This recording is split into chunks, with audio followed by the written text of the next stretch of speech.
lest ye be judged. And the next one that I would like to read, just for thought,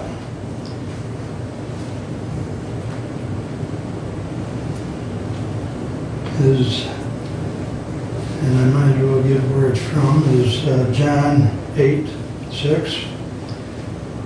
They said to test him in order to have a basis for accusing him, but Jesus bent down to write on the ground,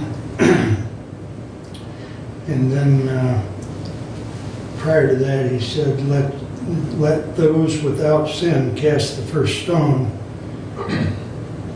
Then they continued to question him. He straightened up and said to them, let him who is without sin among you be the first to cast the first stone. So just a few things to think about today. And with that, we will have the pledge. I pledge Allegiance to the flag of the United States of America and to the republic for which it stands, one nation, under God, indivisible, with liberty and justice for all.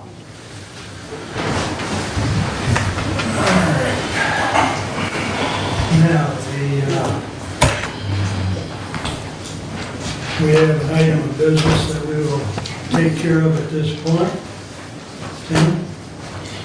Well, it is with regret. I'm going to keep it to a minimum. I have been appointed to supervisor Somerset Township, which makes this an incompatible seat. So I am forced to resign my position here effective today, immediately. I turned the letter into the chairman, and so I will leave the seat vacant. And my understanding is there's a couple viable candidates that have already expressed interest. So thank you for your support and thank you for your wish you well. Yeah, Thank you. Appreciate it. Thank you, Tim. And I think if there's any objection with consensus, we can accept his letter of resignation, which I will pass around to reviewing.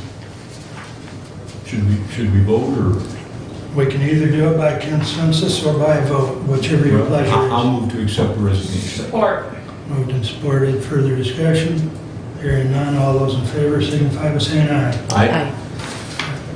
Motion passes now. I think we might just as well take up the discussion at this time, and then we'll continue with the meeting. According to the Guide to County Government, this nice lovely book, Chapter 14, board vacancies are to be filled by majority vote within 30 days of the vacancy. Persons will be appointed to serve out the remainder of the term. If the board fails to act within 30 days, an election must be held. And Derek from MAC indicates that it's MCL 46.413 that covers this, as well as it's in this book. My thoughts on the matter is, and I'll throw this out for board discussion, that we post the position and accept applications. We post this immediately. We accept applications, and we post it, I believe, for, what, 7 to 10 days, Jody, or whatever the pleasure of the board is. Right. But I would say 7 days is adequate. And we, Bruce and I talked this morning, we make sure we send it to the entities, townships, villages, whatever, within that district, so that they're fully aware as well of the posting. And then we accept applications, and we proceed from there. So if we can get this posted tomorrow, the deadline for application would be tomorrow at close of business, or a week from tomorrow at close of business. 29th. November 2nd. Yeah. So if that's acceptable to the board, Yeah, that's not the right date. And 7 days would be October 30th. Yes, October 30th. yes. okay.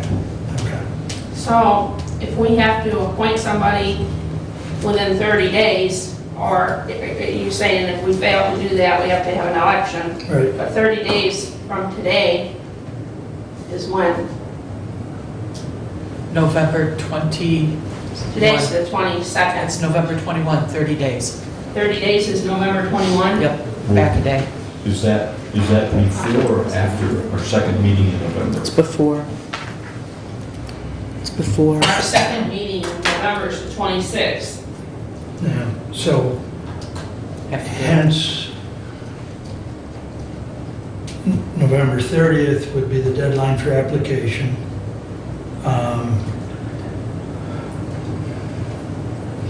And Are we just reviewing applications or are we doing any interviews? well, that's a good point, but it depends on how many applications we get. If we've only got 2, then we could do the interviews and the appointment at the next board meeting. If we've got 4 or 5, then we need to have a committee, which, That would be you and I, wouldn't it? the way we're structured, you and I make up the personnel committee, we could look at the applicants and bring the 2 to the board that, we feel are best qualified. So if that's acceptable to everybody.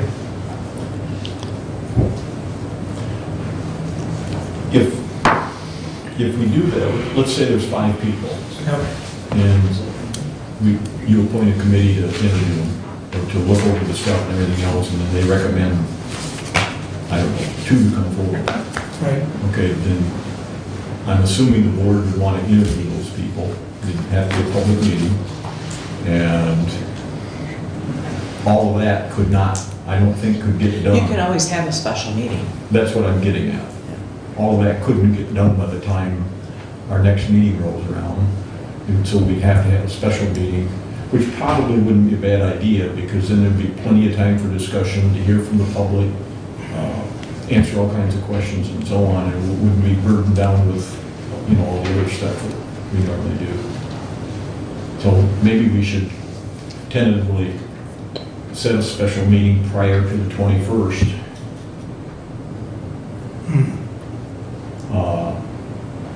So that it's set, everybody knows when it is and so on and so forth, and then go through all this other process. Yeah, You it think? needs to be prior to the 12th, because that's when we would appoint the person, correct? We'd have to appoint them on the 12th, because that's our next meeting, and the 21st is after that? No, But if if- we have a special meeting, we would appoint them at the special meeting. Right. Okay. Yeah, That's the we purpose. could do that. That's the purpose of that meeting. Right. And then they would attend the following meeting? And then they'd be in and taken care of and ready to go at the next meeting. Mhm. Well, I'm going to be gone on the meeting for the 12th. I will not be here. I'm going to be gone the 11th through the 18th. I won't be available. So I don't know when you're thinking about doing this special meeting. It'd have to be Well, the first week of November. if we're saying the deadline is close of business on the 30th for applications, we could do interviews anytime that week of the 4th. So the 5th is a Tuesday. If you want to stay on a Tuesday. I can't do it at 9 o'clock though. I have another meeting. I didn't bring my calendar with me because I didn't know we were gonna do this, so I don't know. Oh, you don't know what else you I didn't got? know we were gonna do this, so I didn't bring my calendar with me. Well, you guys can check your calendars later, and then the chair can contact me for posting. I mean, you guys don't have to set that right this second, but you should get it to me today if you want it posted tomorrow.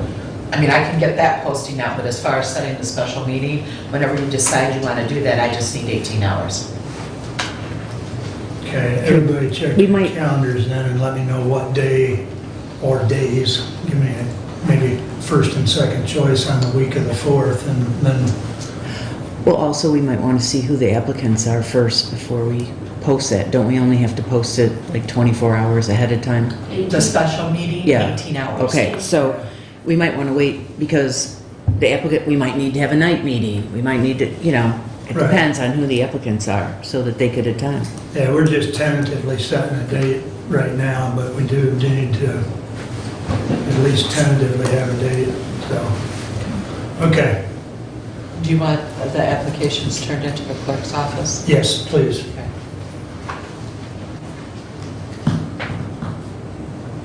Any further discussion? I think we got a plan. Okay, moving right along. Back to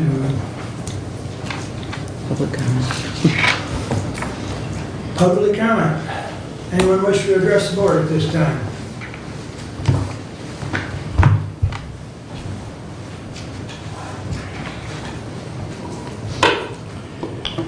I would like to address the board. John McCann, Hillsdale Township. Ruth, you are my representative. And what has happened in the last couple months that has come to light, I'm asking you to motion this board today for a vote of no confidence on Commissioner Wiley. Thank you.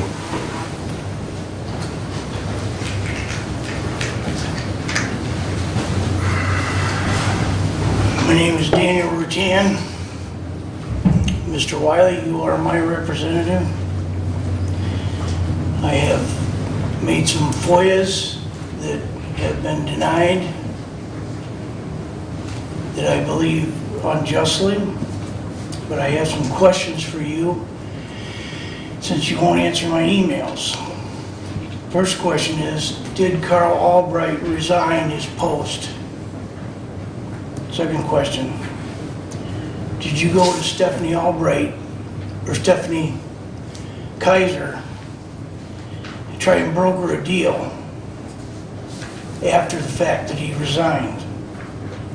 Did you talk to Neil Brady about the legality of the forgery? When did you know about it? Who among the other commissioners knew the deal you were trying to broker? Thank you very much. Thank you. Anyone else wish to address the board at this time? No, please. That's it. Go Bob.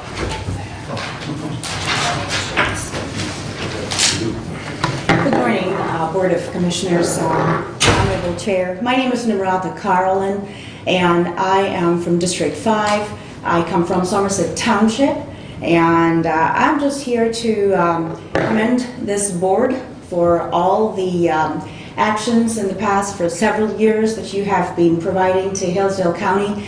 It is my personal opinion that this particular group has put in their best foot, and this needs to be carried forward. I'm here this morning to just briefly introduce myself. I'm from a local official position. I have sent an application already in advance to this particular board, and hoping that once the deadline is set for looking potentially for filling the position of Honorable Mrs. Shah, who just resigned, potentially if that position is failed, then it would be considered looking for application. I have already provided an application. And I come from a background, started off as a local planning commissioner, City of Hudson and Lenawee, and became the local councilwoman. In 2016, we decided to buy a home by the golf course, and from there we've been enjoying the beautiful country life, and also just recently started with the Planning Commission of Somerset Township, so it's been such an honor and privilege. So I'm here today just providing you brief information that there is a need for a stronger candidate who would represent the current peer generation of today.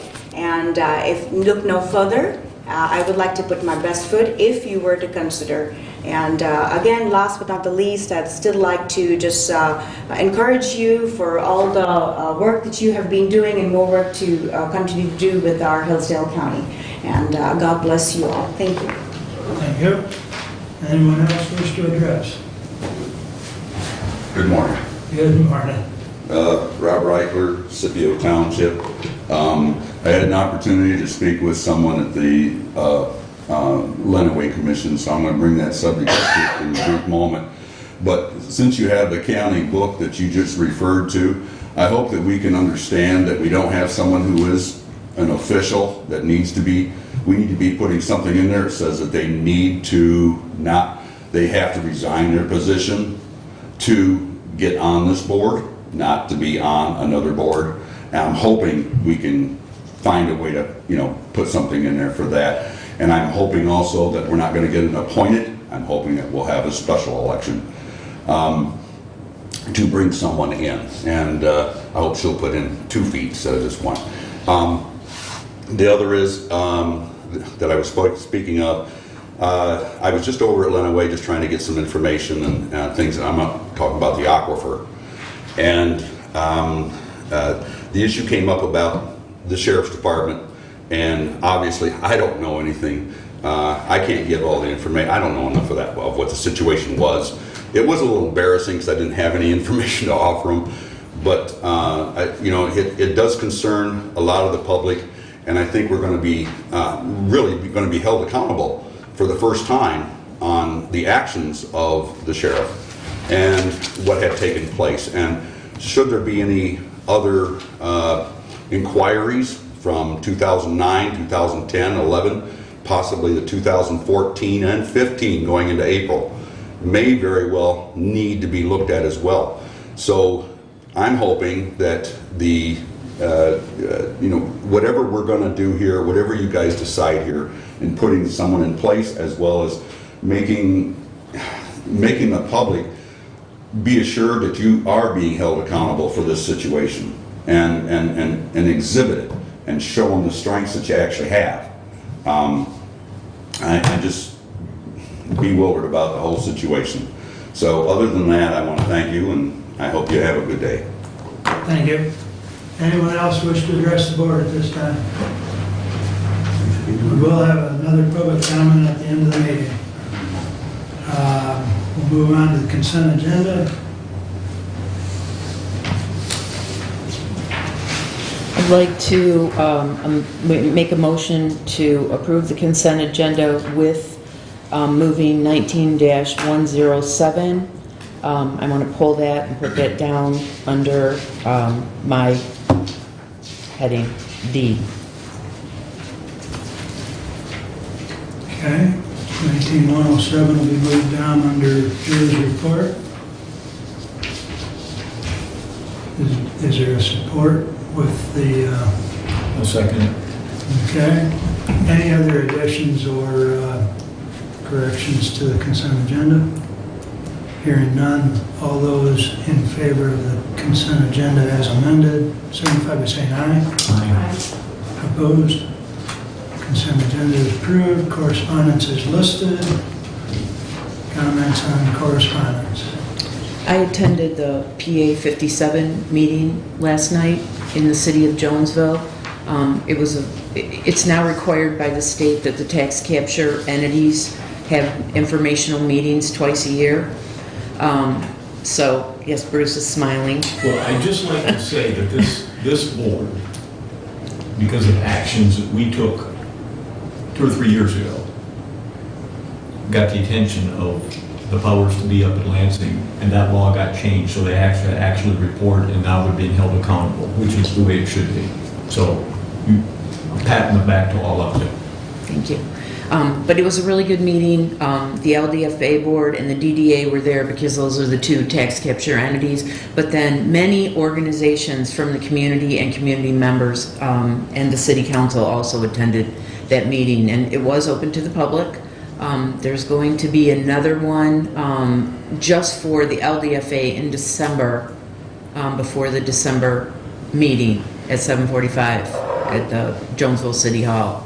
There'll be another meeting, and I'll get all the details on that. I can't remember the date exactly right now off the top of my head. But anyways, it was very constructive, so I just wanted to comment on that. A lot of good things came out of it. Okay. Anything else on correspondence? Well, this isn't in the correspondence, but it has to do with and maybe this isn't the appropriate time, and if it's not, just tell me to shut up, that'll be all right. This has to do with the whole issue that came up with former Commissioner Shaw.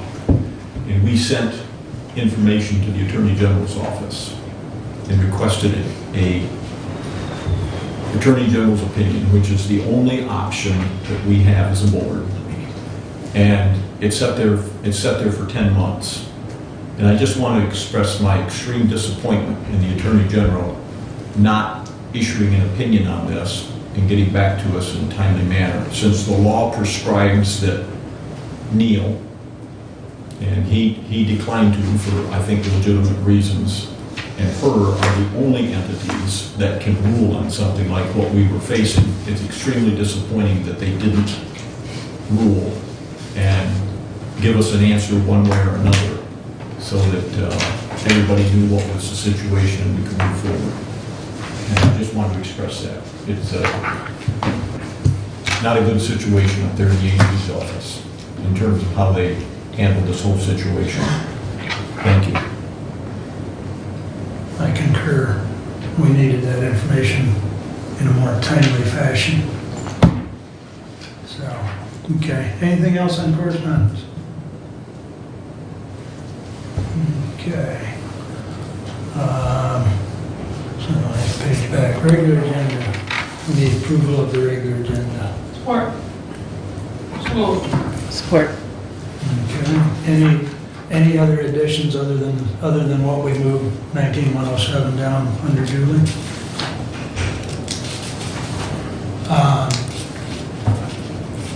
I would like to comment that I'll pick up 19109 while we've still got Matt at the podium.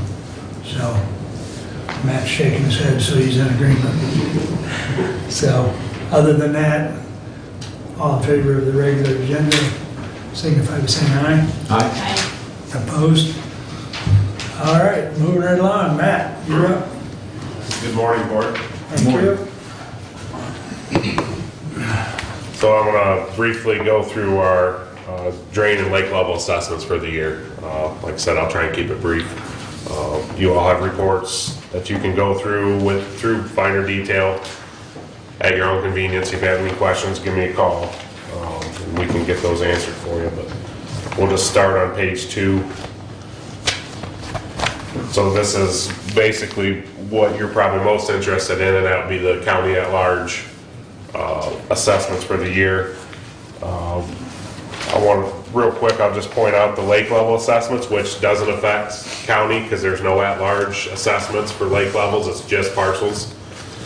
But we're at $17,500 for those for the year.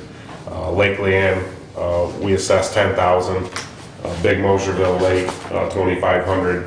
And Ball Bees for $5,000. That's only 3 out of approximately 15 lake levels that we have, so pretty small this year. And then at the bottom of page 2, it's kind of a breakdown of the county assessments. I just want to point out that the maintenance assessment for the year is $41,666.58. And then on top of the maintenance assessment, we also have our petitions that have been becoming more and more common as time goes on, and that plays a big role into our annual assessments is the petitions. And for the petitions this year is $14,153.22. Ben, could you explain, no ignorant redneck like me, what's the petition deal? So a petition can be requested by any municipality or landowner that's within a drainage district. If the drain is having issues that are above and beyond what would be considered maintenance, then a petition is required. In a petition, there's a series of processes and meetings and hearings that we have to go through. But if everything goes through, then an engineering firm is hired, and basically we redesign the drain to accommodate the discrepancies or issues that the drain is having. So this $14,000 is the county's cost to hold all these meetings and do all this stuff? That's the county's portion of the petition projects. So petitions are just like the maintenance part of the drain commission, and that all the costs are assessed back to the parcels and pieces and all the municipalities involved, which would be the county at large in this case. So it's basically the administration piece of it. Well, it's also construction and It does it. yes, Construction yes, as well. absolutely. Okay. All right. Thank you. Yep. And then as you can see, the total for the drain assessments of $55,819.80 there at the bottom. If you turn to page 3, Matt, before you go on, do you anticipate that number going down? I'd like to say it would. We've been aggressively assessing for the last 3 or so years to try and get some of our drain accounts from the negative back to the positive. We're making very good progress with that. So I would like to see, you know, a decrease in our annual assessments, but it's really hard to predict. So page 3, just real brief. This is just a breakdown of the petition projects that we have done since 2017. As you can see, the first 3 are paid off, and then there's four active petition projects that we're currently paying on right now, and that's just a breakdown of those. And that's, again, where that part of that county at-large assessment comes from. Now, if we'll flip to page 7. I wanted to point this out real quick because I know there was an issue with a particular township claiming that they didn't know what their township at-large assessment was going to be for the year. So if any of your districts, townships within your district have a question on what their drain assessment might be for the year, this is a breakdown for that per township. Also, I want to note that if you turn to page 9, this is more of a breakdown per township. So from page 9 through page 29 on my report, it also has the same information per township. And included in each township would be any village at large or anything. The cities are at the very back of the report. But each year the townships receive a copy of their assessment rolls, and they receive a copy of this too. So if they didn't know, they should have. They just maybe failed to read what we give them, I guess. So I just wanted to point that out. So Matt, back on page 7, take like Adams Township at the top there. Yep. So the first one is parcels and pieces. P&P is parcels and pieces. That goes to the property owner. Yes. The second one's the township. Township at large. And then the village. Village. 700. Yep. And then there's your county at And there's large. the county. And then you got the Yes. total over to the right. So Absolutely. That township or village column is what we need to point out to them. Yes. Okay. Correct. Now, do you send that out to them? Yes. Each township receives their, reports for their township. So they do get it. If they fail to review it, it's not my fault, I guess, but we had that situation corrected rather quickly, so. Okay, thank you. That's pretty much it for my report. Can I say something? Yes. Well, Matt, I think the great flood last spring, I think you did a great job. Thank you. You really did. There was people scrambling all over the place, and I referred people to you, and you really handled it very well. You were very professional, and I think you really showed the professionalism that you have last spring with all that. And we're probably going to get more rain like that. Global warming's Yeah. apparently everybody's. Weather patterns are changing, that's for sure. So I just want to thank you on behalf of the citizens, because I know a lot of people were really hurting, and you did everything you could do to try to help them to get the water levels back down, so thanks. Thank you very much. This spring was a very trying time. In particular, that Pleasant Lake area that really saw some extreme flooding, and that did turn into a petition. Jefferson Township petitioned our office to do some updates to the drain, so we're in the process of that as well. Well, just a thought, man. Brian Miles complained about the fact that their water tables are decreasing down there with the aquifer and everything else. Maybe we could just put a pipe in the ground and just Send it all right to them. fire right Sure. down to them and let them handle it. There you go. That's right. Matt, would you touch on, and I believe it's probably going to come before us at the next meeting, to pay some money for the Cambria Yeah. mill pond? Yeah, so every 3 years, we're required by the state to do inspections on our lake level, or our dams and structures for our lakes.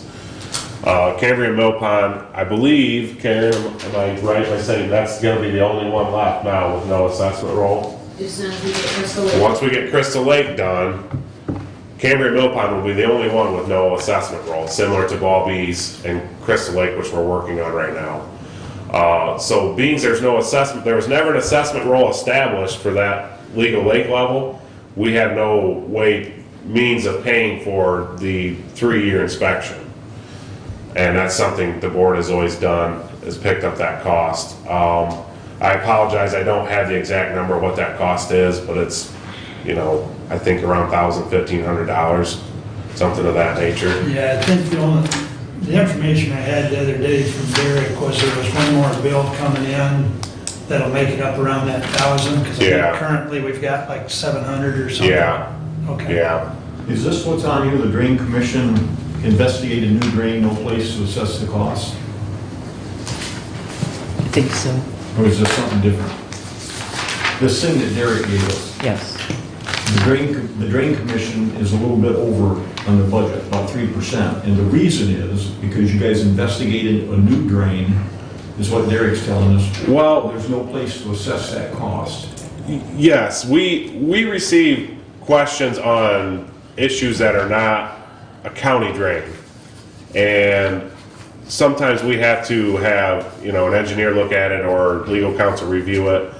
And there's costs incurred, but we have no drainage district to bill those costs to. And that's part of that line item with that budget, is something. That's a different deal from what. Well, it's different, but it could be, I think we could pull this Cambria Mill Pond dam inspection out of that line item as well. We'll have to quiz Derek when he's up. So he'll be up later, so. Okay. Well, are there any questions for Matt on his report? Any further questions of Suzanne? I mean, nice job, I always, your thoroughness. Of course, maybe I better thank Karen. Karen does all the hard work. She puts the report together. I just read it. Well, if there's no more questions for Matt or Karen, we'll do 19-109 while we've got Matt. We Right? need to accept the report. Okay, we'll do that first. Jody keeps me straight. Motion to accept the report. Now, is there any further discussion on the report? Hearing none, all those in favor of accepting the report signify by saying aye. Aye. Opposed? All right, now we'll do 19-109. Sure. Let's see. State of Michigan, Hillsdale County Board of Commissioners, resolution, whereas a 1975 order of the Hillsdale County Circuit Court delegated the Hillsdale County Drain Commissioner as the official responsible for maintaining the legal lake level of Lake Leanne as established under Part 307 of the Natural Resources and Environmental Protection Act as amended, MCL 324 period 30701, etc. Whereas an inspection of Lake Leanne's lake level control structure revealed that the current level of Lake Leanne is different than its legally established lake level. Whereas the Hillsdale County Drain Commissioner has advised the board that it is necessary to enter proceedings in circuit court to amend the legal lake level of Lake Leanne. Therefore, be it resolved, the Board of Commissioners authorizes and directs the Hillsdale County Drain Commissioner to utilize a licensed professional engineer and legal counsel to institute the proceedings in Hillsdale County Circuit Court to amend the legally established lake level of Lake Leanne under Part 307. Move for adoption of this resolution. Support.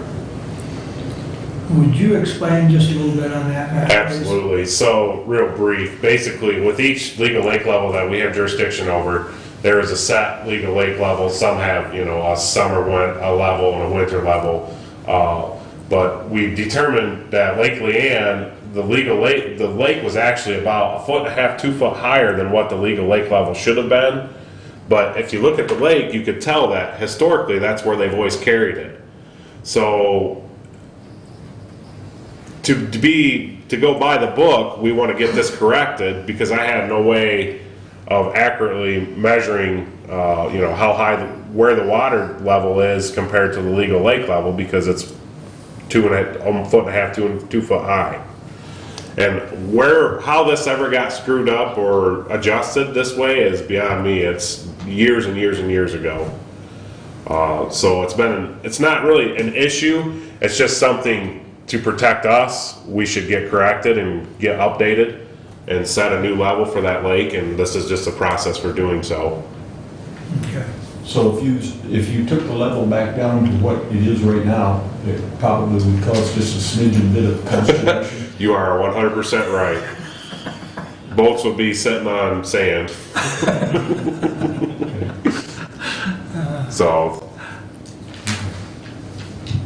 Is it, from an ecological standpoint, is it okay to jack up the lake level? Yeah, this yeah. 2 foot? yeah, because this is where historically they've been carrying the lake level anyway. So, Pretty evident then that Yes. that's where it's been. absolutely. Okay, okay. Okay. All right, any further discussion or questions? The folks over there are okay with it?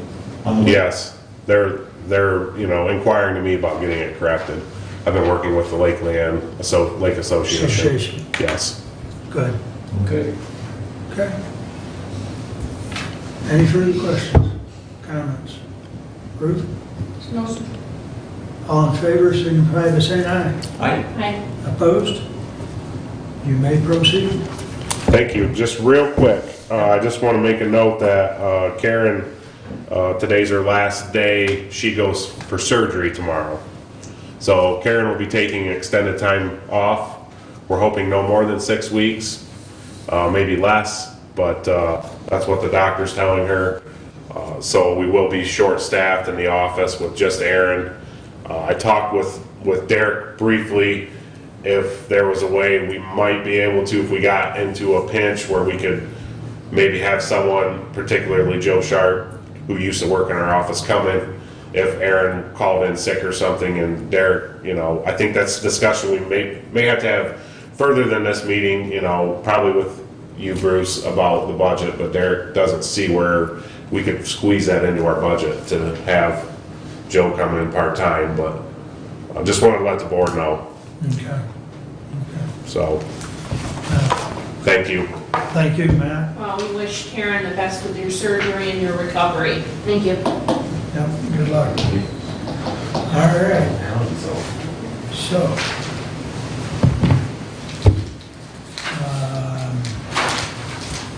that brings us up to Doug. He's running a touch behind, but thank you for your patience. We'll be brief. I'm here once again to ask permission to replace a part-time employee at Hillsdale County Central Dispatch. Replace a part-timer? Replace, yes. With another part-timer? Yes. Make a motion to allow Doug to replace a part-time person with a new part-timer. I'll support that. They didn't get, the one that's leaving us didn't get hired away by somebody else, did they? Yes. They did? More money? Not to start, but potentially more money, yes. And Monday through Friday, which we can't promise, obviously. Is that why they left? Both of those factors together, yes. Personal factors figured into it as well. Yes. Once again, we're just a training ground. Well, We train them, they move. no, I won't say it now. We're on these issues. And right now with the local economy, all the employers are facing this. For us to hire someone, I've got to steal them from someone else. They steal them from us. It's great that we're almost at full employment, but that does make it rough, Yeah. especially if you're seeking any skills and that sort of thing. Okay. I did not hear who supported that. I did. Thank you. Thank you. Any further discussion? All in favor, signify by saying aye. Opposed? You may replace. Very good. Thank you all. Thanks, Doug. All right. Moving right along, I believe. Get back here. That brings us up to committee reports. And Bruce, you're first on the list. Okay, now, this listing that I handed out to you, I believe we went over this our last meeting, did we not? Yes, I believe so.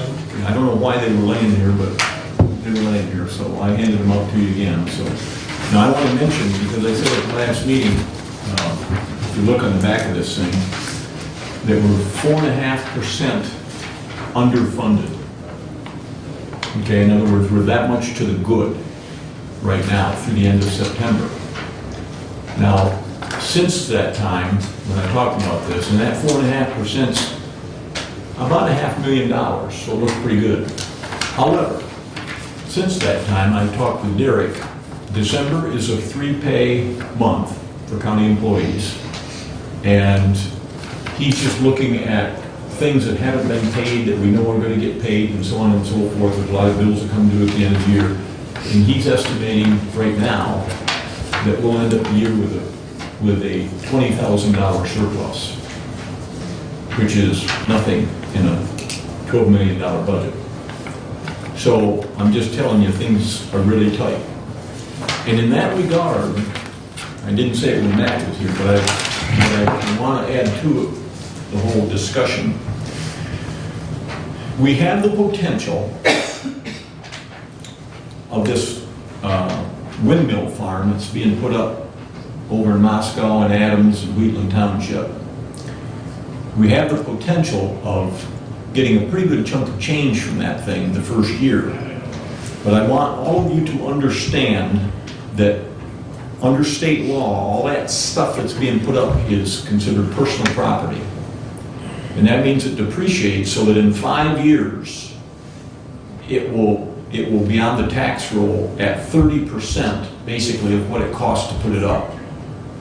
So the first year, we're going to be looking like it. The potential is $500,000 extra money to the county. By the time we get to the 5th year, there's going to be somewhere in the neighborhood of $130,000. Okay? My point in all this is to say to you that if this wind farm goes through and if we get this money, we cannot make it part of our ongoing budget. $130,000 of it we can, because once it gets depreciated down to 30%, that'll carry forward for the next 10, 15, 20 years. The remainder of that money, okay, we've got to be looking at it as one-time money. Now, the first year will be, if I'm right, it'll be about $500,000. The next year, that'll probably drop down to $400,000. The next year, maybe to $300,000. So it's going to go down quickly every year. So we need to be thinking in terms of how do we use that money for one-time items that don't become a part of our ongoing budget. Because if we spend $500,000 in our ongoing budget, we aren't going to have that money 2, 3, 4 years down the road. See what I'm saying? So just food for thought going ahead. So I wanted to present those two things to you. Now, the other thing that's come up, and I don't know whether you want to do it or not, but you guys appointed me to, Mark, you appointed me to the Prevention Council here in the county. And the Prevention Council gets their money from the drug money, the PA2 money that the state sends back to us. We've been getting around $100,000 a year. Under state law, half of that has to go to the Prevention Council. These are the people that come up with programs to help prevent drug abuse and so on. And I find it the height of irony that we get our money to prevent drug abuse from people who drink booze, okay? But life can sometimes be ironic. But we've never entered into any discussions with the PA2 people because it's always been this Prevention Council. And I think Lori Brandis came once to us, and that was it. But what's happened is the structure of this whole thing has changed. And now McCullough Vargas is in charge of this money. They get $50,000, okay? And the Prevention Council is, the way it's being structured is kind of being slid to the side a little bit. They're still there and they still can offer opinions, but McCullough Vargas doesn't have to take them. And there's been some consternation on this council, this Prevention Council, about some things that have happened, and some of it got ironed out. I think most of it got ironed out this last thing. But my point here is this. I think it would be wise in the future to let Stephanie know she's not just to cut a check and send it. That they have to come before us, McCullough Vargas in this case, and present to us what they're doing with that money, and also invite the people that are on the Prevention Council to come and offer their take on it. Now, we can't stop the money, but we can at least be informed about what it's being spent on, and with us being on the video now, the rest of the county can be informed about what it's being spent on, because they're starting to move some programs into schools. So I think it's important that the communities know what's being done and how it's being done and so on. I'm not suggesting in any way, shape, or form there's anything bad going on, but I just think it's a good idea to be more open now that this whole process has changed a little bit. So the thought I have is to ask these people to come in. Now, Stephanie, when do you normally cut the check to? Do you have any idea, or Not off the top of my head. have to go back and look? Okay. But I think it'd be a good idea if once a year, we now invite McCullough Vargas to come in, maybe after the first of the year, and some of the people that are on the Prevention Council. Now, Todd Moore's on the Prevention Council. Terry Bob Zine is there. He's a guy from down in Pittsburgh, Minister. There's a wide range of people that sit on it. But just ask them to come in and say, okay, what are you doing? What are the programs that you're involved with? Why are you doing this? You know, those kinds of questions. I think it'd be better than just cutting them a check and letting them go their merry way. Just my thought. That's all I got. I got a job up to Bronson, interim superintendent, so That's why the time. Tim be disappointed. I won't have nearly as much time to talk about things. He missed out on what could have been the happiest part of his life. Ruth's smiling here. What's that? I'll put that in writing so that we have it. Yeah, can we get a, if we decide, do you guys want to do this? You think Yes. it's a good idea on this Yeah. PA 2? Yes. Yeah, Or do we need a resolution the next meeting put together and? no, we don't need a resolution, request just it. to ask them. Stephanie's concerned about not cutting a Right. check to We them can't and not do that. having anything to fall back on. So she's asking for something in writing, so when Just so she that I can give it pulls to the proper person. I don't cut the check personally, my bookkeeper does. That's fair on her part. I mean, at the end of the day, ultimately, she got to cut the check. That's what state law says. Right, right. Yeah, we could certainly follow it up with a resolution that creates a paper trail of what we've discussed and what Okay. our consensus is as far as, I think we need to let those organizations know, though, that that's what we're doing oh, I think. before we pass a resolution. Well, I think that a copy of the resolution could be sent right to McCullough Vargas. Yep, and I'll take it, I can take it to the Prevention Council and give them copies of it as well. Right. Okay. So you want to work on a resolution for the next meeting? Sure. Okay. I can do that. Thanks, Stephanie. No problem. Well, and if you could look up when that check's normally written, Yeah, then, Beth does it for me, so. okay. Because then, and maybe let Bruce know that, and then we can kind of, maybe even have a sentence in there that we want them to meet with us, you know, the month ahead of the check being cut or whatever, so. And in that regard, Stephanie, I don't know if you get all the money at once from the state. It might dribble in. Yeah, I have to look, like I Check said, that out, she too. checks it out for me. Yeah. Okay, thank you. Good, thank you. Any other questions for Bruce? Or work assignments? Okay, thank you. Ruth, that brings us up to you. Okay. Human Services Network. It's time for our bill. This is the invoice. So I'm going to give it to Bruce. If we want to continue with our Human Services Network membership, that's the invoice for 2020. We did have the annual meeting. Just so you know, we went through this before. When I was on this board, we had about 3 different county entities paying dues to these guys. Right. We stopped all that nonsense, and this is the only one. So, and Derek's listening, I know, but nobody else. Probate court, I Sheriff's think the Office. sheriff's department, none of them pay now and don't pay. for this Human Services Network. County pays one, and that's good for everybody. So, okay? What is the amount? $250. Okay. Wasn't intended for me? Okay. I'm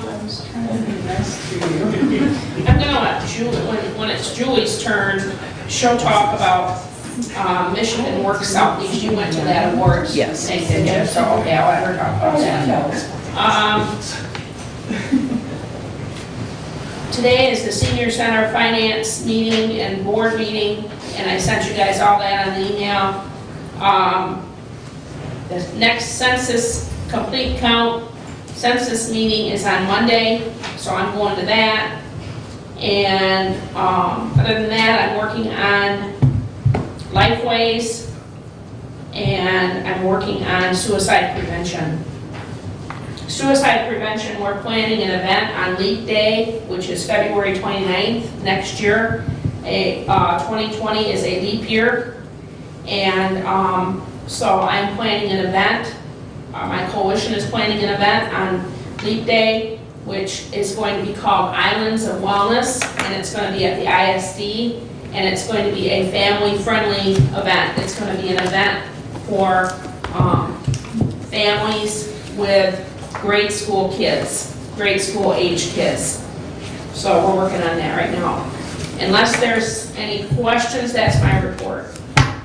Ruth, you indicated there's a census meeting on Monday. I'm assuming you're referring to the 28th? Yes, And at where and what time? it's at 2 o'clock at the ISD. 2 o'clock. ISD. Okay, thank you. Yeah. Okay. Any other questions or comments for Ruth? Okay, that brings us up to public safety. Sheriff,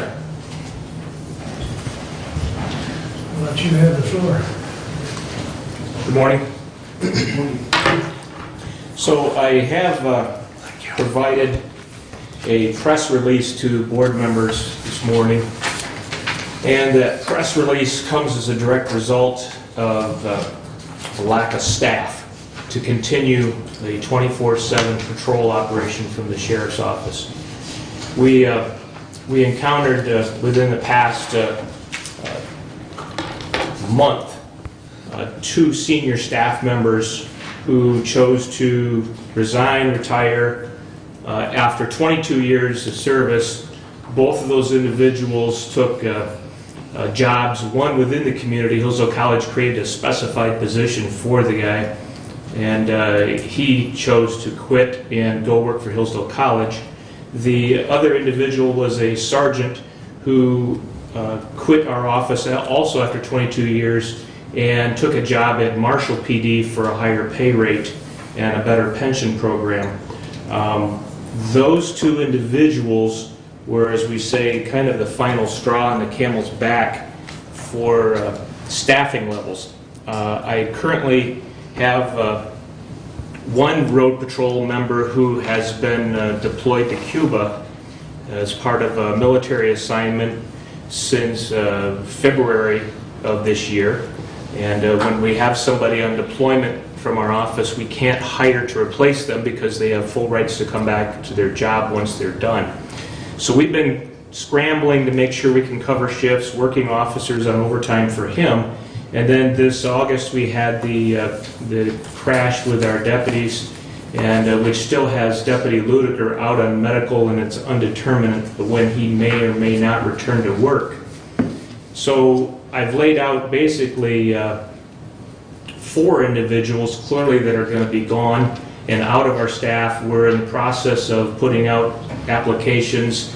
We've completed an interview for hiring 1 additional staff member, but I still need another staff member to replace those that I can actually replace within my budget. And then I've been giving verbal notification by 1 other deputy that he is going to be deployed military, and he is going to be going to Fort Custer for full-time employment with them for an undetermined amount of time. So mathematically, that's 5 road patrol officers out. We just don't have them. And I've looked at my staffing levels. We've bragged about, talked about that we've run a 24/7 patrol operation in Hillsdale County for many years. I spoke about this earlier this year, and simply because of the turn of events of individuals seeking employment elsewhere in which they can make more money, be financially more secure, they have quit the office, and we're trying to replace them. If I was to hire 2 individuals immediately today, swear them in as deputies, we're looking at about a 3-month turnaround before I can turn them loose on the road by themselves, and so going through our field training process. When I looked at our staffing and our scheduling, as I spoke to my own staff, I told them that this law enforcement entity, the sheriff's office, this is a huge marathon race and it's not a sprint race. And I have officers that I have working double shifts, back to back, no pass days, in order to cover this 24/7 operation currently. And so it comes with much dismay to suspend the midnight shift effective Monday, October 4th, until I can get those staffing numbers back up and put a midnight shift out. So the sheriff's office will have no one to respond to calls from midnight until 6 a.m. 7 days a week, effective Monday, October 4th. November 4th, excuse me. Monday, November 4th, which actually takes place for those of us who work the shifts like that. It's Sunday night at midnight, that 3rd to the 4th. But I want to let the board know, because it will be going out to the press today. We've evaluated the potential of, well, we could potentially move to a 12-hour shift system, push it on the deputies. They work 12-hour shifts. But invariably, we have a lot of staff who have years of experience, and they have vacation time available, sick time, and we have traditionally seen that when someone calls in sick for a next shift coming on, then those persons who's already worked 12, now they're ordered over to work 16 to 24 hours. And I can't have road patrol people working those lengthy periods of time and making sound decisions on the road and or being safe. And it hits home to me personally, because this past week and a half ago, my own daughter works 3rd shift at the hospital as a nurse, and she fell asleep going back to her home in the Coldwater area and crashed her car and avoided serious injury, but her car was totally totaled out. And I know that pushing people with the length of time of hours in service, it's one thing about the sheriff's office, we're unique because we do operate 24 hours a day, 7 days a week, and we can only push our staff so long. And the staff that I have, I do not want to push them hours-wise, stressing them out more than I can, and then have them say, well, why would I continue to work for the county of Hillsdale? They're working me 7 days a week and lots of overtime shifts, and I have no time off. And then they'll turn around and call in sick for the next shift in order to get their day off, which they would have contractually be able to do to call in sick, but then I have to order somebody else over even more, so it just becomes a compounding factor. But I wanted the board to know, should there be issues of the public, I've contacted, as the press release says, I've contacted all the chiefs of police in the county, which comes at a unique time, and I spoke about this before, because Jonesville, Litchfield, Somerset, and Reading do not run a 24/7 operation. They've relied on the Michigan State Police and the Sheriff's Office to cover for when they don't have people available. Chief Lance from Jonesville was in my office last week, hours before the final deputy came in and gave a resignation to me, telling me that he was going to have to probably cut back more hours of his patrol in his village because he can't find anybody to hire. And he has an impending officer who's going to retire coming up here at the end of the year, and he's scrambling also. And then I spoke with Chief Hepner to let him know.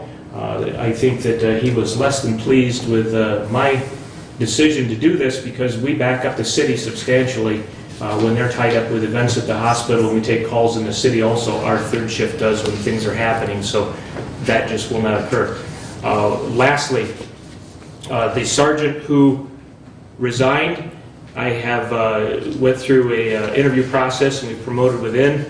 And yesterday we announced a promotion of Deputy Leggett, and he will take over in a sergeant's position that covered for Sergeant Keller, who has left. And just as a side note, our jail continues to be pushed. Our jail continues to be in overcrowding modes. We are currently on restrictions today and have been for a few days for female inmates. I spoke about this with the board too, that our female population is off the wall compared to historically what it had been previously. And so we find that that jail is jammed, and it continues to be so. If we get a couple inmates out, then the judges immediately find individuals that seem to need to be in our facility. I know we have many that are out on work release status, we have some that are out on a school release status, but they're still in our facility and under our care at the sheriff's office. And because of that, the midnight supervisor will be responsible for events that's going on in the jail, because that's an ongoing process there. So that's my official notification to the board today on the shortage situation, and as always, I'm available if somebody wants to stop by the office and chat with me in more detail about it. Can I ask a question? Yes. Is that be all right? I read an article this morning about the tether program, and that the tethers are no longer going to work, like within 2 weeks, and you have to update. I'm not sure where that, you might forward the article to me, Okay. where it come from. I've not seen that, or not, I'm not familiar with that. What was the premise, why they wouldn't work? Because of something with Verizon switching from 3G to 4G and the signals that are used, Yeah, and it they're probably going to be depend- outdated. Well, it probably depends upon the tether company and who they're using for that service. Okay. Now, that may be a particular tether company that uses Verizon, and they're Okay. gonna have problems. I know that there was 3 different vendors that talked to us about tethers. We've not been given any notification about our tethers not working. I'll send you that. Yeah, I would appreciate it. Thank you. Yes. Some names to go along, you said Keller, where did Keller, who went to Hillsdale College? Okay. Deputy John Wilmer went to What? Hillsdale College. He was 22-year veteran with our office, firearms instructor. Kyle Kirsten is a deputy who's in Cuba. Wes Ludiker was the one involved with the crash. Right. Sergeant Scott Keller went to Marshall PD. And then my last one is Deputy Casey Donahue is advising us that he's going to Battle Creek to Okay. work full-time at the post there. Now, what's the status of Dawn that was in the crash? She's working. Oh, She's back. completed field training and was just put into a rotation this week. Okay. Thank you. Thank you. Thank you, Sheriff. Okay. Don't see anybody here for the corpse, so I guess that takes care of judicial. Oh, do it? I don't have to. Carrie and Kelly, friend of the court. Shelley. Shelley. Okay, I'm sorry. My fault. Anyways, since we're on judicial and public safety, you got anything you want to share with us? No? Just thought I'd give you the opportunity. Thank you. Thanks for coming. Okay, moving along. Julie? I'm going to go ahead and firstly take up 19107. It's the appointment to the Board of Canvassers. This is the Republican candidate. We had 4 applications, one of them being the person with experience that had served on there before, but it came to our attention that she's term limited. So I would like to put forth Lawrence T. Peter as the nominee. Lawrence T. Peter. Lawrence Peter, Mm-hmm. LAW. Yes. I don't think it is LAW, is it? Yes. Lawrence. Peter, Peter. He lives on Mills Road.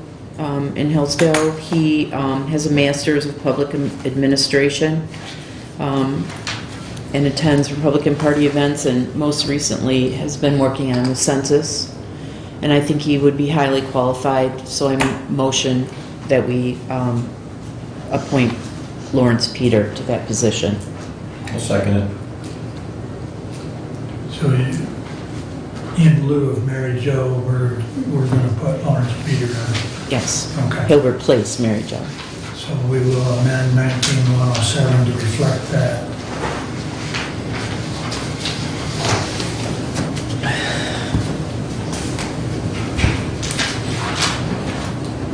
Is it better to do it a different way, Jody? Is it better to just do a clean resolution?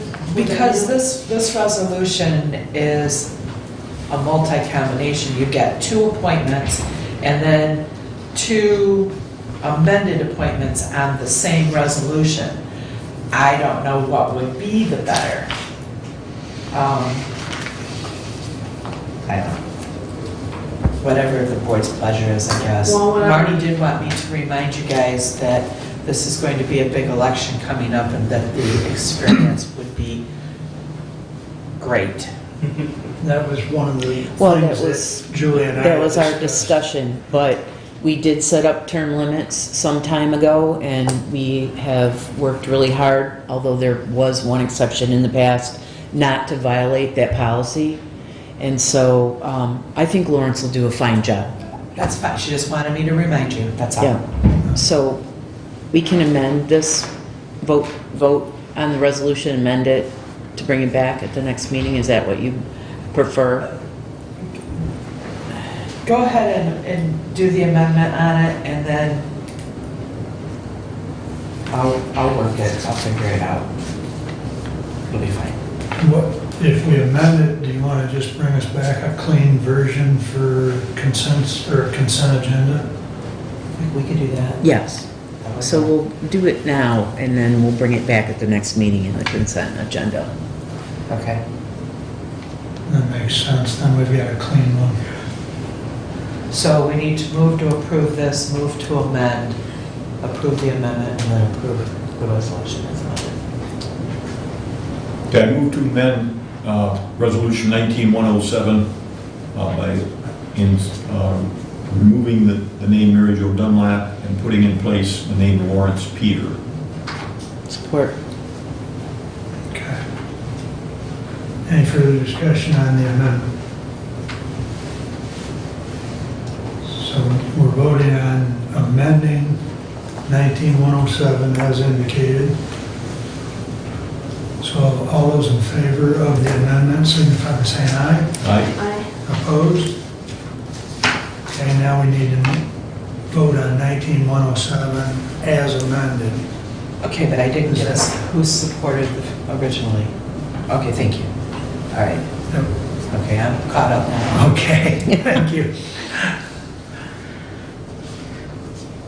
All right. So we voted on the amendment, now we vote on the resolution as amended. All those in favor signify by saying aye. Aye. Opposed? Okay, so 1907 is approved as amended. We will have a clean version of it in consent agenda for the next meeting. Thank you. Please continue. Okay, so now I'll continue with my report. I've attended lots of meetings since we met last time. The Parks Board is looking for more money to maintain our parks out of the budget, and I've submitted that proposed budget to Bruce and Ruth to go over. The Road Commission is continuing work on the Lake Pleasant Road Bridge that's currently out right now, but things seem to be coming along very well. The weather's cooperating pretty well, and so that seems to be coming along on schedule, so that hopefully will be reopened here in the next few weeks. I attended ambulance contract negotiations. Bruce and I are still working on that. We have a couple bugs to work out on that, but we're very close to having that completed, so we should have that to you in the next couple weeks. Also, Mark and I have been attending 911 negotiations with their staff and the sheriff department.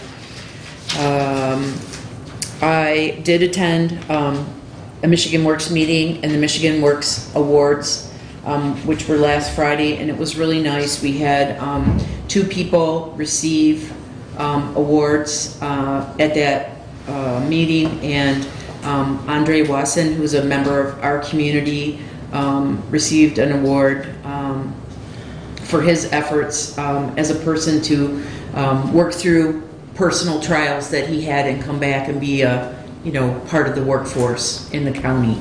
And so he received an award. And then Judge Sarah Lisney received an award for her drug treatment court and the success rate that she's had there, and also was recognized for her tying in the job fairs, with that as an Ace of Innovation award at those awards. So that was really nice. Nice ceremony. It's great work that they do at Michigan Works to help people. There were a lot of really good stories of people that had just struggled so hard, and they worked with Michigan Works to get back into the workforce and be successful members of the community. I also attended the Trends Luncheon that's put on by the Economic Development Partnership, and J.J. Hodshire, who will be the new CEO at the hospital, he spoke about this new Leadership Hillsdale County program that he's working on with the Community Foundation and a couple other organizations. And they are looking for applicants. They hope to have a class of 20 people in the next year. There is a cost to participate in the leadership program, but basically there's a half-day meeting once a month from January through October that the person would attend. And what they're trying to do is develop new leaders for all our community service organizations and different boards that do things in the community and support the community. And so they're looking for new leaders because we had a really great core of people for a long time. I'm sure both of you have seen this on Human Services and the Prevention Council, where these people have retired and they're looking for people to take their places. So they're offering up this opportunity. So I have the application and a flyer about that if you know of anyone that's interested.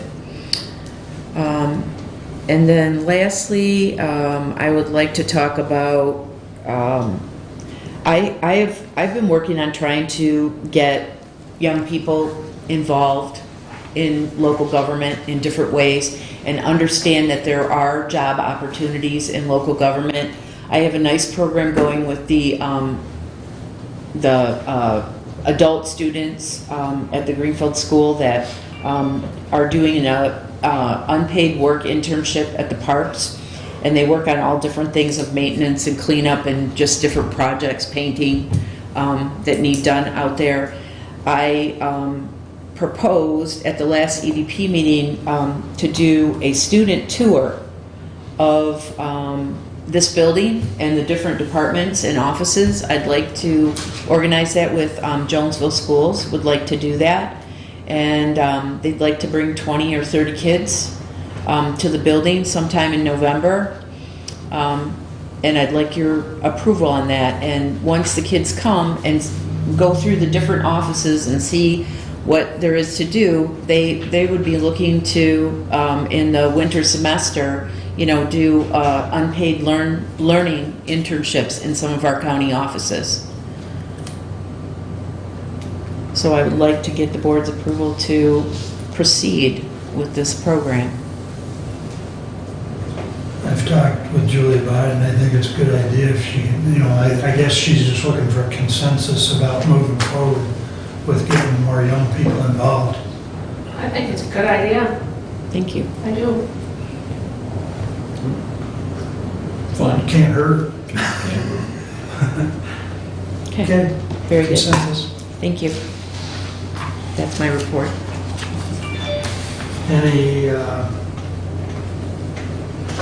Any questions for Julie? Okay, thank you. All right. Derek, we'll jump right on this pass thing, if you'll help out. 44 North partnership with Task. Go ahead, I'll let you explain it. I sent on the message to everyone, it was late in September, I got an email from 44 North saying we need to fill out some documents. And then, probably a week or so, I started looking at them to figure out what they were, and it was from this Task company. I hadn't heard anything about it, so I was kind of disappointed that it wasn't more presented at exactly what was happening. But I did ask John, I had a conversation with him, John O'Connor, to see what it was all about. And apparently, just kind of give you a rundown of everything, 44 North, they do our COBRA processing and collect our premiums. COBRA being insurance, continued insurance for employees who leave us, whether they leave us or get fired, they have options, they have legal rights for continued insurance. 44 North does all that processing. So employee leaves, 44 North notifies them what they have available. If they choose to enroll, they pay the premium to 44 North. 44 North then cuts us a check for that premium amount. For this service, we pay $1.15 per eligible person. So we pay about $144 a month for this service. Well, the software that 44 North used, the company that provided the software is discontinuing the software, or has discontinued it. So 44 North did an RFP, request for proposal, for a new software to continue doing what they do. And they got back some vendors, they chose one, they went with it, and they were working with a new vendor for a while. And then John said that they kind of weren't able to deliver what they promised in the RFP. So it wasn't working out. Cops trust. So they left that company, they left that provider of the software. So then they were software-less again, and they did another RFP. This time they got back a response from a company called Task. Task stands for Total Administrative Services Corporation. According to John, I haven't done a ton of research on what Task is, but according to John, they're the largest provider of COBRA processing in the nation. With Task, not only, so instead of just getting a software, they're getting a company that does it all of the COBRA, and not just COBRA, Flex accounts too, but we don't do Flex accounts, so that doesn't apply to us, only the COBRA piece does. So since they're doing all the processing and premium collection, and they're kind of more like a partner with 44 North than they are just a provider of service, we would be required to do an agreement with Task. And that's what the documents I sent out were. There'd be no rate change for 2020. They stuck with the $1.15 per person. And that's pretty much the gist of everything. So I'll let you guys have to discuss from there, but that's kind of what I've gathered, and that's what I've sent out. And this would be effective January 1, the partnership. Who besides 44 North can do what we're having 44 North do? I mean, are there other companies out there? Because Now, I'm not betting around you. I'm not going to bet $10,000. Okay, but I'll bet you $10 in 2021. Now that Task has got their name on this, and it's basically a buyout. They can say what they want to because it's a buyout. We're going to see this baby get jacked up big time a year from now.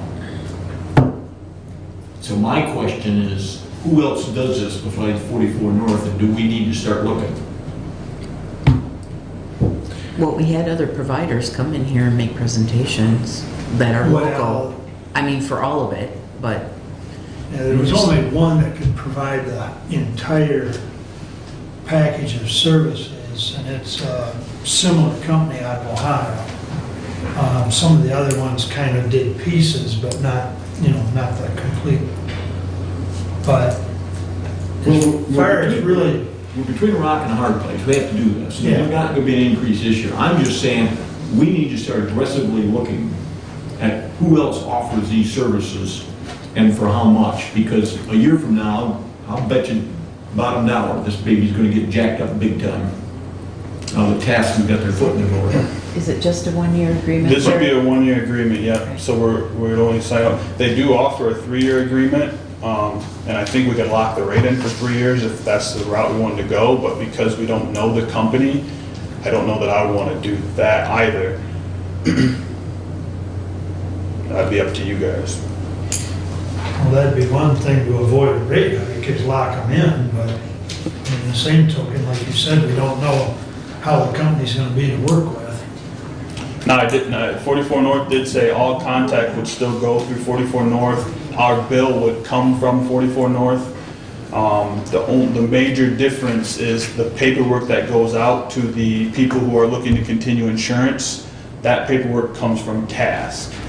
And the premium collection can either come from 44 North or Task. It's up to us at that point. And to kind of put it in perspective, we have currently, I want to say, 2 employees enrolled in, former employees enrolled in Cobra. Who has to sign these forms, Derek, is that? I would like the board, you to sign it, yeah, because I mean, it's a big decision. Yeah, I understand. I don't blame you. I could sign them, I'm gonna be gone in a year, then you get possible deniability. Yeah. And this is just the Cobra piece. We do have other things in place with 44 North that aren't affected by this. Right. So what's the difference between a 1-year gig and a 3-year? Well, I didn't really look into the 3-year much. Shar said most of her clients have chosen to go with the 1 year because it's new and they want to feel it out. But she said there is a 3-year option. And at that point, I believe we could lock in a rate for 3 years. I don't think we should do a 3-year until we get into it a little bit more, and also, like he said, look around a little bit, and I'm not comfortable with us locking into a 3-year right now. It's no different than we got with our health insurance that John's been helping us with. You start playing them off one another, and all of a sudden that 8% increase becomes 5%. Okay, well, the same thing's gonna be true here. If we get off our ducks and have Derek investigate who else can do this, and start planning ahead so that when next year they roll around and come in here with a unavoidable rate increase, okay, we can say, well, fine, we'll go with these guys. That way we'll have our ducks in a row. And if they don't come in with an increase, okay, I'll stand accused of being an idiot. Didn't come true, that's fine. But I think we should plan ahead, because I've seen this kind of stuff happen a lot. The first year, everything's just sweet as pie, and the next Right. year they stick it to you. Well, I think at this point, what we need, I mean, we've pretty much got to do it for at least year 1. So I think what we need, unless there's further questions, Make a motion? we need a motion for Derek and I to get together, fill the forms out and sign them and send them on. Make a motion to enter the 1-year agreement with Task. Or, And I might add, as part of that motion, please allow the chairman to sign those. Allow the chairman to sign the paperwork. You good with that, Ruth? we're good with that. Thank you. Is there any further discussion or questions on this? All those in favor, signify by saying aye. Aye. Opposed? Okay, Derek, you and I have to get together and get that done. Thank you. Did you have anything else while you're up here as far as financial comments? What about the insurance? I I thought we need to make a decision on the insurance. You're right. Insurance, thank you. Last meeting, we talked briefly about trying to make a decision at this meeting if we were gonna, so we could start setting up this, the HSA accounts. Right. As needed. Is that pretty much still the thought? Yeah, so it's just a matter of what direction the board wants to go as far as what we provide to the employees. I did start kind of the ball rolling so that as soon as you guys do make a decision, we can start informing people. I got a tentative meeting date set up for open enrollment. It's just making sure, do we want just the one plan, or do we want to offer the HSA along with it? How many people do you think want the HSA? I have no idea. Okay. I would well, say a fair chunk. Like if it, I would, it's hard to say. It, you know, from the committee meetings we've had, there's been different departments that are pretty much opposed to HSA and want the old plan, and that's why we've had the discussion of offering both. Because then you've got other groups of employees that want the HSA, but to try and, like Derek says, trying to predict the number right now is, But then John from 44 North sent that email out that with his concerns of 2 plans, and he said that, you know, he's not sure that we really need it. and his email was a little Right. vague, but Julie, Yeah, I talked to Derek about this. yeah, go ahead. That we had, I sat on the insurance selection for Michigan Works because they're bringing that in-house for our region. And I questioned Capnick Insurance is who they ended up picking for their insurance provider. And I questioned him at the last meeting about this, and he said that as long as we stay with priority and have the HRA and the HSA, that it shouldn't be an issue about skyrocketing, you know, costs one way or the other. But what about the options that were in John's email where he said that people can go to the bank? There's a free option where they can go to the bank and it isn't going to the full plan in John's email that he sent us. I don't recall exactly. I think that might have been referring to our option of where we hold the HSA. That's just where you hold the money. We can either hold it all in one with one bank or one account, or we'll have the option to each person could hold their HSA with their bank, and that's kind of all details that would need ironed out in the next 2 or 3 weeks. But the first step is, do you even want to offer the HSA? Well, it was the recommendation of the work committee, if you will, that we offer both. Is that a And, motion? well, I can't make that motion. but I'm making Julie that can. motion, Yeah. yes. It's my motion that we offer both plans. I'll second it. Okay, so,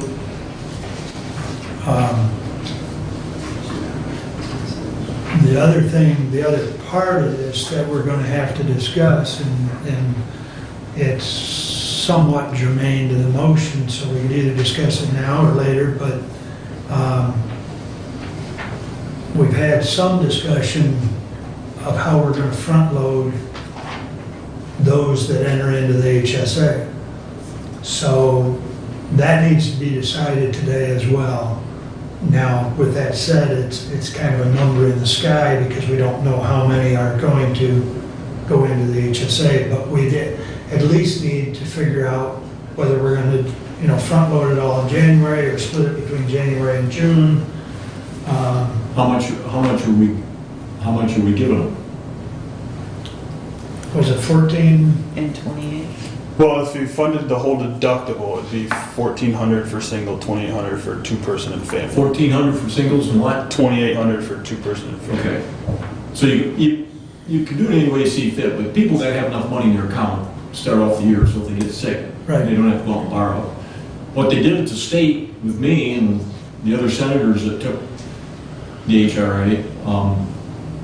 HSA, excuse me, was they gave us half, $750 January 1st, and they gave us the other half, $750 on July 1st, 6 months later. Now Kevin, at the hospital, they only gave $250, and he got it all up front. If you're talking $1,400 a single and $2,800 a person, that's a lot of money to come up with up front. But if you gave half of it to them on July 1st, or January 1st, and the other half on July 1st, You know, they're gonna be making, they can make contributions out of their own paycheck to it as well. Right. Kevin's kicking in, I think, $27 every paycheck for his. And a single has got $1,350 is what the hospital's out of pocket you gotta spend before everything else kicks in. What's ours?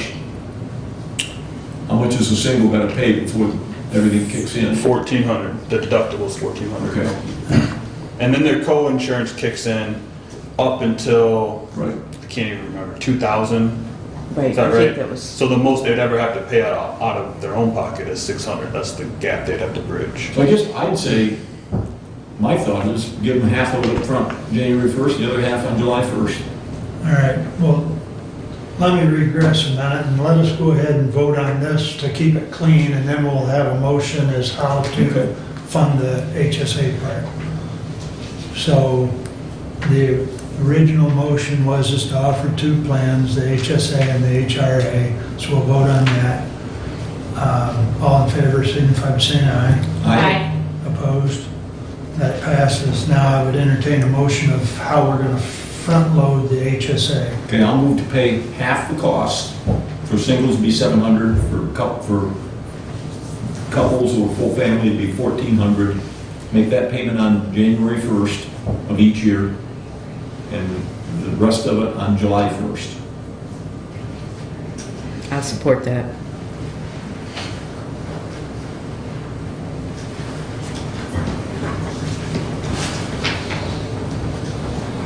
Okay, I think we've discussed it, but is there any further discussion on that? That at least gives us some guidance. So, all those in favor signify by saying aye. Aye. Opposed? Okay. I think we got our direction on that. Anything else, Derek? So with that, I'm gonna start the whole process of getting open enrollment in place. There'll probably be a few other things the board will have to weigh in on at some point. I'm for like writing a policy for how new hires are handled. Like if someone's hired in May or August, you know, how their loading works. I think you just prorate it, but I'd like something in writing. Yep. So I'll come up with something like that to put in front of the board, and just work with John about getting the kinks out so that we can have a smooth open enrollment. Okay. Good. Thank you, Derek. Yep. All right. Let's see. Did I miss anything? I think so. Okay, thank you.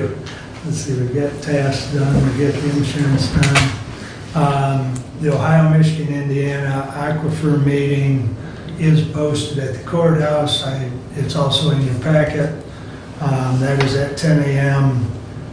in Bryan, Ohio, 1425 East High Street at their East Annex building. And until further notice, all meetings will be posted and held at that location. So I get to go to Bryan, Ohio periodically. I see that in the email that you got some big poobahs coming to the meeting. Is that confirmed that they're actually gonna be there, or are they just gonna send a rep? Well, I've gotten replies both as far as my responsibility, as far as Eric and Mike, both have replied that they'll be there. And the other one that I was responsible for was Ralph Hapner from USGS, and he is coming as well. So, You now, must have a pretty good gift to get all the big guys there. well, I told him it was very important. So, one that I'm really looking forward to, and Jim, I can't think of his last name, from Lenawee County, that Bonner County. Ron Ron Colley. Kale? Yes, there you go. Ronna Kale? Yeah. It's Collie. Yeah, I think so. Anyway, she's the one that introduced the legislation that I told you that would possibly give us some dollars. It started out as monies targeted for water issues such as PFAS, but but they've expanded it to help address some of the aquifer issues such as Machendo or the aquifer up there in Ottawa County. So I'm looking forward to seeing, hopefully she makes it. But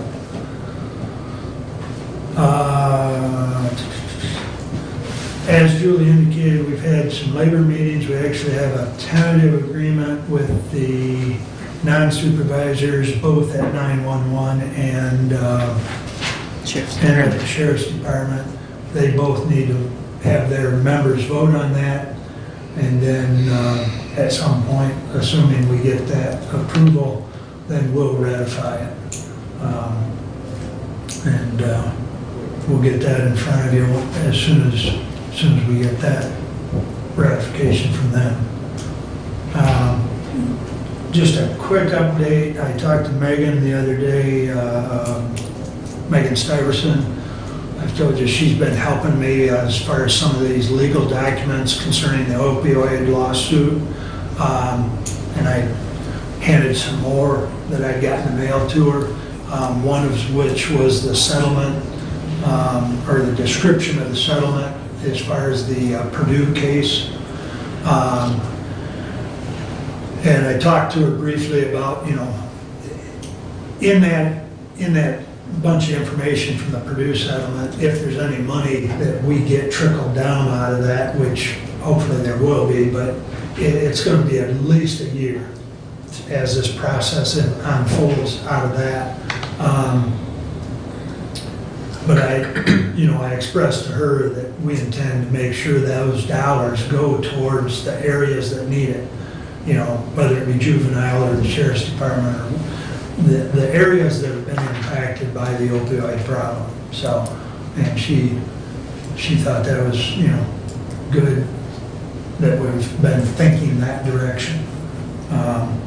But I'll keep you informed as any of that unfolds, and as her and I get more correspondence on that. Well, we're down in Cleveland, right?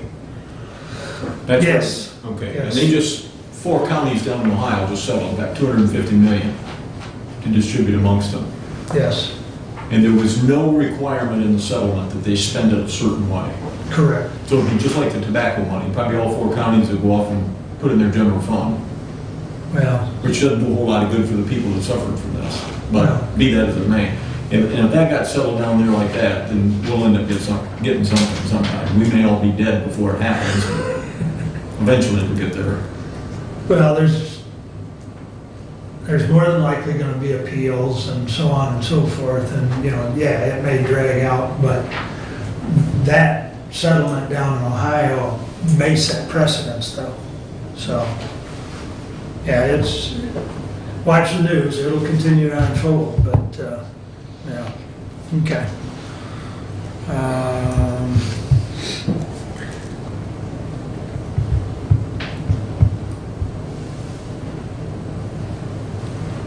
I think that's all I've got.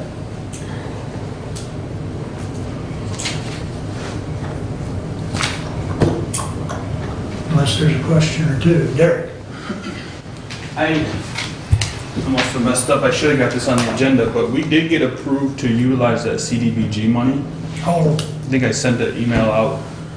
I thought I did. yeah, I think so. That's right, it's 15,000 in odd change. Some change, yeah, I don't know how much exactly. For the courthouse. Well, you would use it for whatever you guys decided to use it for.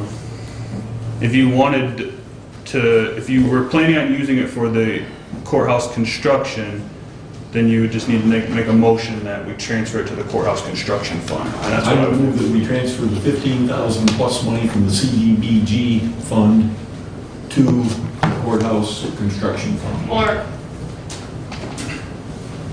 Discussion? I think we've talked about this previously. All those in favor, say no. Go ahead. I'd like to have an update from Randy sometime soon as to how courthouse Well, he construction. was just at the last meeting, he did that. I was talking about the HVAC.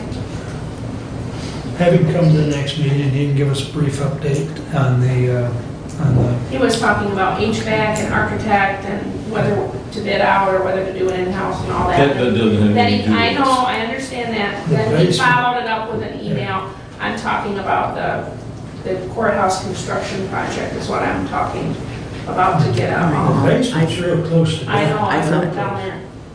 The The basement part is real close to being done. And it That was looks, prosecutors going? Yes, Yes. the lower level, yeah. I'm trying to get them out of there before, the cold new year. weather, so they can Yeah. shut down the upstairs. Yeah. Yep. Thank you. Okay. Thank you. We So shut- back to the motion. We'd shut the heat off on the bottom floor, that would take care of overcrowding into jail too. Just saying, It's an interesting viewpoint. kill two birds with one stone. Okay, we've got a motion on the floor for the 15,000 going to the courthouse fund. All those in favor signify by saying aye. I, Opposed? Okay, thank you. Thanks for remembering that, Derek. should I mention that was a joke, or will people take me serious? You might get emails. We were all laughing, so that was a joke. Yeah, you followed up with the LOL. What's that? You followed up with the LOL. There you That's go. Randy. Laugh out loud. That's Randy. Yes. Oh, you're just in time. Step to the podium, please. We'll take care of this one right now. Ruth asked if we could have a brief update, Yes, I heard. and that's why you arrived, Yes. by magic. Yeah.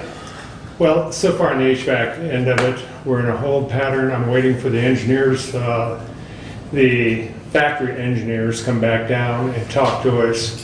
There's some issues I want to straighten out and be clear on before I bring anything forward. So we're in a holding pattern on that. As far as the courthouse, the renovation, it's running slow.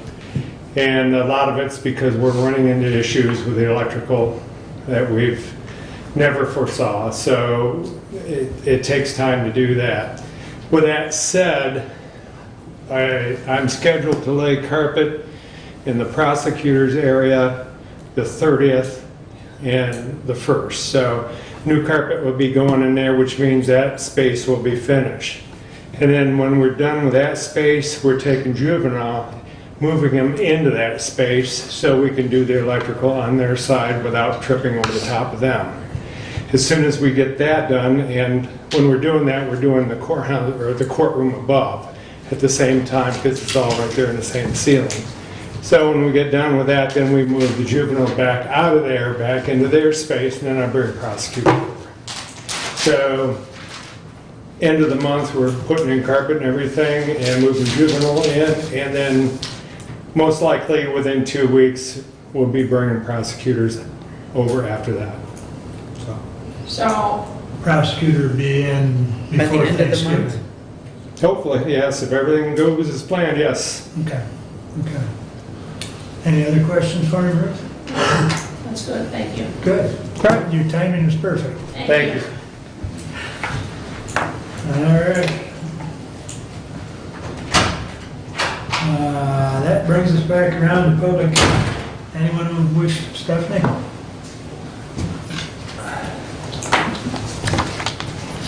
Back in our budget meeting with Ruth and Bruce and Derek, we mentioned that our old tax rolls need to be taken care of because they're in the basement of the annex, which is up for sale. So November 5th, the state's coming down to get the years that end in 0 and the years that end in 5, and then we have the rest to destroy. We have to keep, how many years was it? 40? 20 years. So we have to keep 20 years on site, which we are doing in the garage at the basement of the garage over there. And then what we can keep in our office, which is 5 or 6 years. But those older years have more tax books than we currently have, because we're able to print on both sides of the paper now, which back then we couldn't. So the books would be huge if they were all together. So anyhow, so we have that cost coming up. We don't know how much that'll be. We're looking to talk to Key Opportunities, just haven't had time to do that yet. So wanted to update on that. Okay, thank you, Steph. Lieutenant? Good morning. My name is Lieutenant Andy Stoner, the Assistant Post Commander of the Jackson Post. We cover both Hillsdale and Jackson County. We enjoy a great working relationship with our law enforcement partners, the Sheriff's Department and Dispatch. They've both made great strides recently, especially in the areas of technology. So I'm just here to answer any questions you may have, reference our staffing or coverage or services that we provide. Well, what are you guys going to be able to do to cover us for the next 2-3 months while he's trying to get people hired and everything for that night shift? Okay, well, like I stated, no one agency can do it. It is a true partnership. We have visited our staffing, our shifts. We currently have 3 shifts with staggered start times that provide for overlapping coverage 24/7, and that is to cover both counties. So that's, what you're doing right now isn't going to change? No, we did revisit our schedule here once we were notified by the sheriff, but we don't have more people than we had 2 weeks ago. We just got notified yesterday that we're getting 2 new recruits, but just like the situation with the training that the sheriff explained, they won't be ready for single officer patrols until about March, roughly. So our staffing level doesn't change because of the circumstances down here. So you'll have people down here at night, but it'll just be the same amount you've had in the past? No, not necessarily. Our post staffing is the same. We have revisited our scheduling, and we've made adjustments. And we have a commitment down here, just like every place else. We're doing everything we can to help the citizens of Hillsdale County. Thank you. That's all we can ask. Okay. Any other questions for the lieutenant? I got to tell you, Thank you. Trooper, I noticed, as I've gotten older, I've slowed down. I don't drive nearly as fast as I used to. And you guys don't bother me nearly as much as you did back then. Yeah, I saw you drive right up here. We'll have a lot of talk. Now what? Well, you're not getting nailed. All right, thank you. Thank you. All right, anyone else wish to address the board? New topic?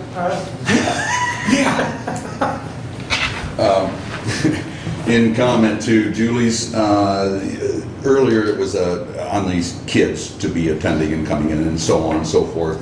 They had in Pittsburgh and a couple other schools where they would be credited. So I didn't hear anything about being credited for their time that they may spend, but a lot of that was because they were coming into a council instead of just being addressed to the different kind of things you have in the facility. So We haven't worked all those details out yet. But Okay. we're going to start with the tour, which will just be a class tour for like an hour. And then we're going to go from there to see what internships we can set up and so forth. Because we're going to need somebody. They will get a credit for that. Okay, I was looking, because someone's going to take his place. Yeah. The other was, I think, on the aquifer issue. I'm trying to find out with a few other areas that I've never even got myself into before or had knowledge of, is to get the monitoring of several different places, which is swamplands, swamp areas. And that's what I'm really, really going into digs for, to find out Stick about. around, I'll talk to you for a few minutes afterwards. I've got some links I can show you about. Oh, So- okay. All right, I thank you kindly. Yep. Yeah, appreciate that. And Bruce, I know that you're on your way to go someplace, go out. I know that you're planning on leaving, but, I hope that you somehow will remain with the council and consultation maybe, because I don't like your politics, but you're a hell of a good person. Ruth is going to be so happy to get rid of Oh, yeah. Okay. Anyone else wish to address the board? John Smith, Somerset Center. I just wanted to say thank you. This sounded like a very conservative meeting today. Bruce, you checking on some other companies for whatever. I don't know what that program was, but trying to save money for the community, that's a great thing. Julie, thank you for trying to follow the policies on, not moving off that policy. When you move off the policy, why have the policy?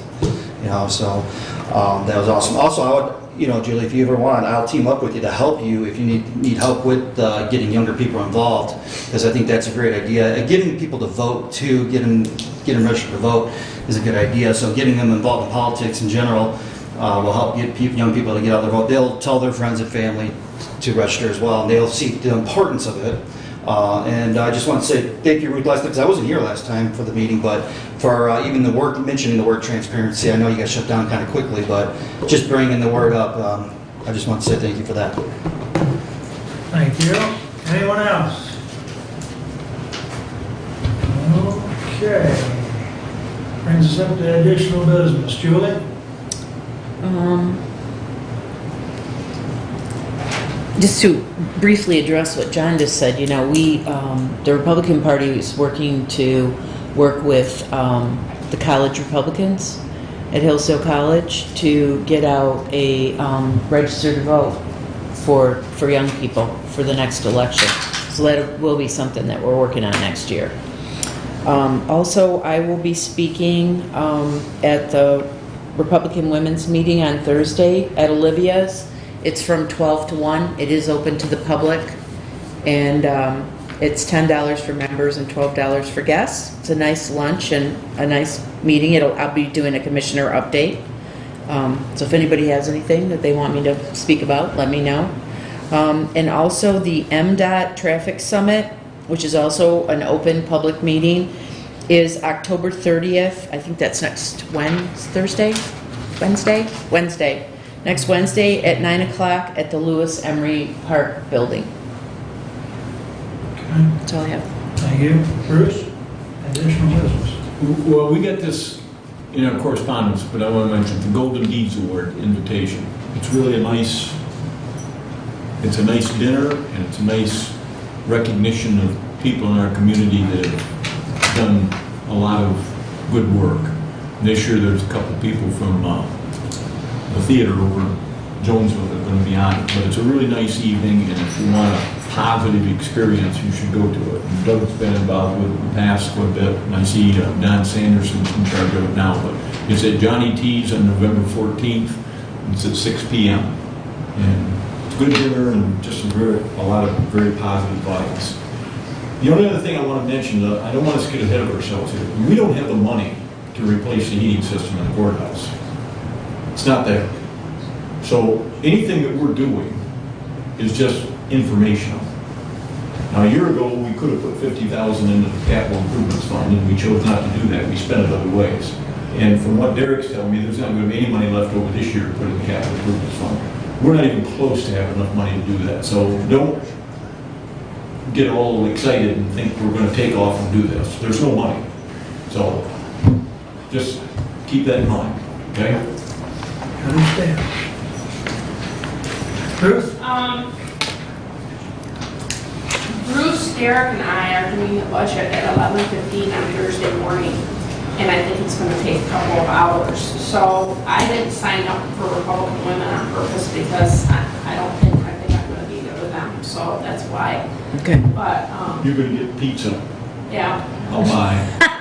Bruce says he's buying pizza for us, so sorry. That's all right. Little If you're Caesar's wondering. $5. Yeah. So, anyways, that's all. That's all. We're That's working all. on the budget a lot, so every step of the way with Bruce and Derek. Tis the season. Derek does a very good job. Fortunate to have him. I'd just like to thank the board for everything they do, and we'll keep going one day at a time. So, with that, we're adjourned. Thank you all for coming. Thank you. So you think we're going to have a special meeting in November? Yes. We need. I do like it. Yeah.